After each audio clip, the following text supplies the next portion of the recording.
सल्लल्लाहु अलैहि वसल्लम ने फरमाया, जो शख्स लैलतुल क़द्र को ईमान के साथ और सवाब की नीयत से इबादत करेगा, अल्लाह ताला उसके तमाम गुनाहों को बख्श देगा। और हम अल्लाह से दुआ करते हैं कि वो हमें अपने उन बंदों में शामिल करें। जैसा कि हम रमजान की आखिरी 10 रातों में दाखिल होते हैं, हमें उम्मीद है कि हम लैलतुल क़द्र को अचीव कर पाएंगे। तो पहली चीज याद रखें कि रात इशा से शुरू नहीं होती, बल्कि रात मगरिब से शुरू होती है।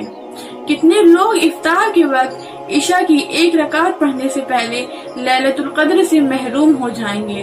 क्यों? क्योंकि इफ्तार के वक्त आप गीबत कर सकते हैं, आप कुछ ऐसा कह सकते हैं जो आपको नहीं कहना चाहिए, या आप कुछ ऐसा काम कर सकते हैं जो अल्लाह को पसंद नहीं है। इसलिए याद रखें कि मगरिब की अजान से लेकर फज्र की अजान तक हर चीज को लैलतुल क़द्र में शामिल करें। दूसरी चीज, फज्र और इशा इन तमाम 10 रातों और दिनों में जमात के साथ अदा करें, क्योंकि रसूलुल्लाह सल्लल्लाहु अलैहि वसल्लम ने फरमाया, जो शख्स इशा की नमाज बाजमात अदा करेगा उसके लिए आधी रात क़याम का सवाब है, और जो शख्स फज्र की नमाज बाजमात अदा करेगा उसके लिए पूरी रात क़याम का सवाब है।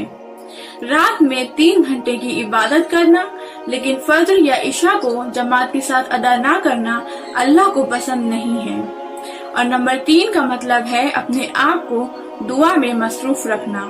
लैलतुल क़द्र में सबसे अफजल दुआ कौन सी है? अल्लाहुम्मा इन्नका गफूरुन तुहिब्बुल अफ़्वा फ़अफ़ु अन्नी। या अल्लाह तू माफ करने वाला है और माफ करने को पसंद करता है, इसलिए मुझे माफ फरमा। और अपने आप को इस दुआ में पूरी रात मसरूफ रखने की कोशिश करें। नंबर 4, सल्लल्लाहु अलैहि वसल्लम ने फरमाया, जो कोई एक रात में 100 आयात या उससे भी ज्यादा आयात की तिलावत करता है तो उसके लिए पूरी रात इबादत में लिखी जाती है। नंबर 5, सल्लल्लाहु अलैहि वसल्लम ने फरमाया, बेशक जो शख्स रमजान में इमाम के साथ क़याम के लिए खड़ा हो, यहाँ तक कि वो इमाम के साथ फारिग हो जाए, तो उसके लिए इस तरह लिखा जाएगा जैसे उसने पूरी रात इबादत में गुजारी। And last but not the least, जब रमजान की आखिरी 10 रातें आती तब नबी सल्लल्लाहु अलैहि वसल्लम अपनी कमर को जकड़ लेते और रात को जिंदगी बख्शते और अपनी फैमिली को भी जगाते और इस बात को यकीनी बनाते कि आपके घर वाले भी उसमें शरीक हों।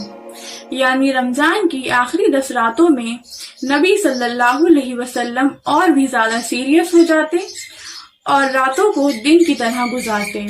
और अगर आप सल्लल्लाहु अलैहि वसल्लम के सहाबा को देखें, उनमें से बाज रात को नमाज में गुजारते, बाज रात को कुरान की तिलावत में गुजारते और बाज रात को सदक़ात की तक़सीम में गुजारते और बाज रात को दुआ में गुजारते।